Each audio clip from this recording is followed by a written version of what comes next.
influence for me. So I get your point of the modern man.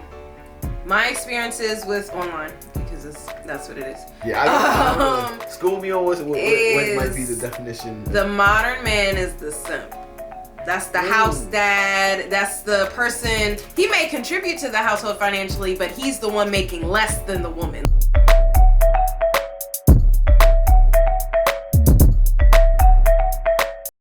Let's get into the show, y'all. Let's get into the show. Yeah. Okay, so today's show is how to become a balanced man. And in addressing this topic, I think we need to, again, break down where we're coming from. Right? So let's talk about the traditional man versus the modern man. Because both of those are not the balanced man. Okay? So what would you say is the traditional man versus the modern man? All right, so when I hear the word traditional man, what comes into my mind is, again, stapled upon like the time era where this man is the provider and is doing a lot of physical manual labor, and is within that role. So we kind of talked about this in the previous episode. Link below. Check it out. Hey. But yeah, a man who is doing the handyman work around the house. Yes. A man who is providing... You remember when men were carpenters? Yeah. You don't? Always it's because it's before our time. Right. There's still a few out there, but it's, few and far. And I will pay them money. That's why they're still making good money right now. Trades. People. Exactly. If you are a man out there and you are someone who just is naturally a person who works with their hands, definitely trades. For sure. Trades. Know yourself, know what works. Right. So in line with that, like also bringing home the bacon, being the breadwinner of the household. But again, let's address the patriarchal system that we live in and the fact that women weren't able to make equal income, so check out bringing our in the last bacon. Episode for sure about that, because we broke down some of that as well. I feel like we broke that down in another episode, but I have no idea which one. That's a recurring topic, obviously, because we live in this society, so we always have to comment on the lenses from which the society was founded and built upon. So knowing that history allows us to have context for how we should move now and being balanced, which is what this episode is about from a man's perspective. So yeah, being the breadwinner, provider, all that, protector as well, being macho, seen as being aggressive, maybe not so much emotionally available. What other things? Yeah, because traditional men aren't even taking care of the kids. Yeah, no, they're not seen as being in that nurturing role. It's more so, that protector role. Like, I'm gonna stop things from happening to you versus I'm gonna create the environment to propel you in this way. So it's more preventative versus proactive. Gotcha. In that teaching. And I also... So you're teaching them so that they don't, it's always like, don't do this. I gotta teach you how to fight so you don't get beat up. Or like, I gotta teach you to stay away from boys so you don't get pregnant. Stuff like that. Interesting. And I always find it interesting with the traditional man concept because 1950s propaganda was about white suburban families. Yes. So where in Black America are we fitting into that? Like, we have different history timelines, y'all. Like, yes, there's some overlap as we still live in a patriarchy, but it was rare. That's why it's like, how many when a black moved housewives? into a white neighborhood, it was like, oh my gosh, because that was that exactly. rare. So not something that happened. When were black women not working? Whether that was out in the fields or doing something, we were bringing home some money. When we were just at home taking care of the kids, please let me know in the comments below, because I'm curious. All right, continue. So that's it for I would say the traditional. Modern, I think, has a little bit more balance to them. Still is seen as the provider for a lot of people. Like, seen as having to contribute to the household. You can't just be out here jobless as a modern man, for a lot of people's standards at least. You're able to maybe cook and do some household stuff, but it's not necessarily your defined role either. So it's more like you can do these things and it's a bonus, but it's not necessarily your designated like position within a family structure. You know, you still like being that provider, maybe not so much the handyman. So I think you're subtracting some of the traditional. Right, I got AAA for my car. Right, well, I don't have a car right now, but when I did, right, back in the day, you know. So yeah, you're swapping some of the traditional stuff for like more of the domestic nurturing things when it comes to the modern man. And yeah, I guess that would be the big difference for me. So I get your point of the modern man. My experiences with online, because that's what it is. Yeah, I don't know. School me on what might be the definition. The modern man is the simp. That's the house dad. That's the person. He may contribute to the household financially, but he's the one making less than the woman. Like this is okay. So in the context of online and maybe right now, because again, I might be out of the loop. I know that I'm not like online hearing all these conversations all the time. And like, correct me if I'm wrong. This is just what I've been noticing. Yeah, because some of these definitions are definitely a little bit language fluid. is fluid, y'all. We're always changing.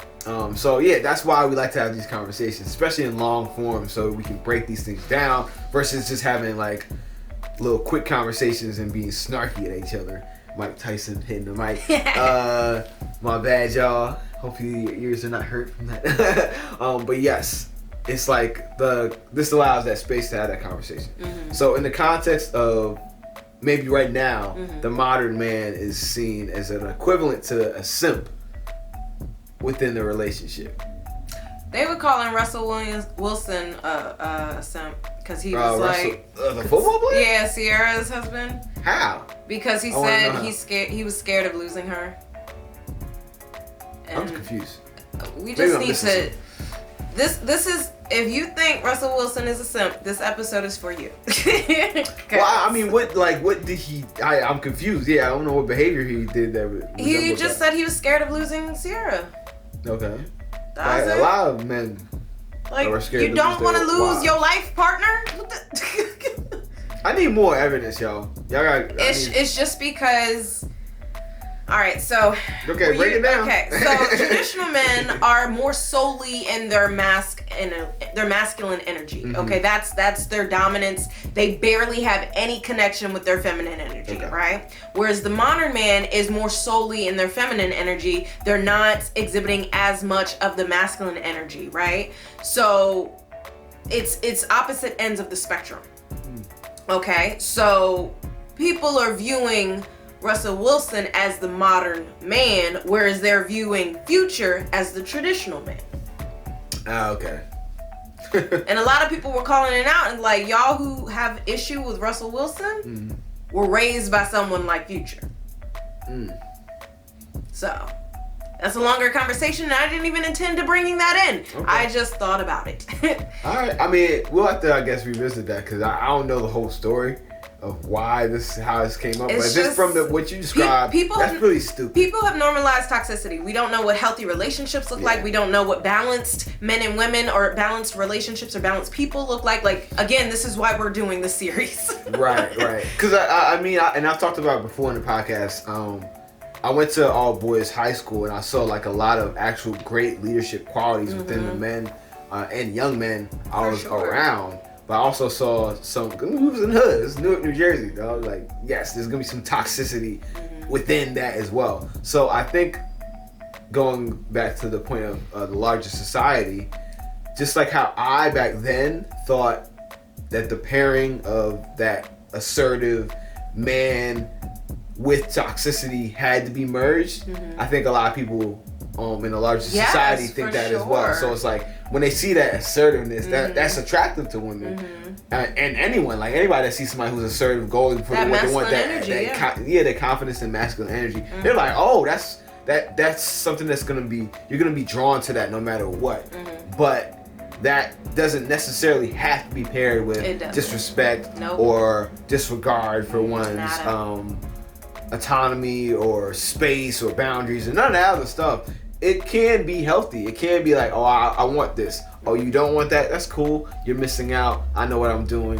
I'm gonna go ahead. Oh, wait, hold on. Where you going? Nah, you good, right? That's confidence versus fuck you then. Right. You know what I mean? That's a wounded that is. Like, nah, that's a wounded ego. Really, you are not able to be in touch with your emotions and express your emotions in a healthy way, as well as regulating your emotions. Ergo, you are imbalanced in your feminine energy. I'm just saying. All right. So that would be an example of that, like, not being tied to it. Versus being tied to it and being all toxic and like, fuck you, sour grapes has. and when you were saying that, I'm thinking about, the history of Black America, and I'm like, well, Black men weren't there to even show what an example of a man was. Like, we have to face facts about, the war on drugs. We have to face facts about mass incarceration. We have to face facts that Black men were killed, whether it was by us or by, our colonizers. Like, we have a history of Black men not being present in the lives of sons, daughters, and everybody else in between. So it's like, looking for that example, we have been left without. Hey, it's the Real Family. It's your girl Rocky. And your boy Elsa. And thanks for being here. If you're new to the channel, be sure to subscribe and click that notification bell. Right, because subscribing and hitting that notification bell does two very important things. One, it gives you notification on our new content and make sure that you're up to date on everything that we put out every week. Every week. Every week. Every week. And then number two, it helps your boy and your girl out with some money. You know what I'm saying? Let's just keep it honest. It's so real, baby. But in all seriousness, this is just like the video portion, the YouTube portion of our content. We are It's So Real podcast. So we have all these episodes just waiting for y'all on how many platforms? 11 different streaming platforms. 11. So it's up to you to choose. Yeah, there's no excuses. We on everything. So whatever platform you're most comfortable listening to stuff, your content on, we're right there for you. So look us up. It's So Real Podcast. And our link tree is available on our YouTube channel. Go over there, find the platform that works best for you, subscribe to our podcast, and hear the full thing, because we have a lot more to say than what shows up on our YouTube channel. Exactly.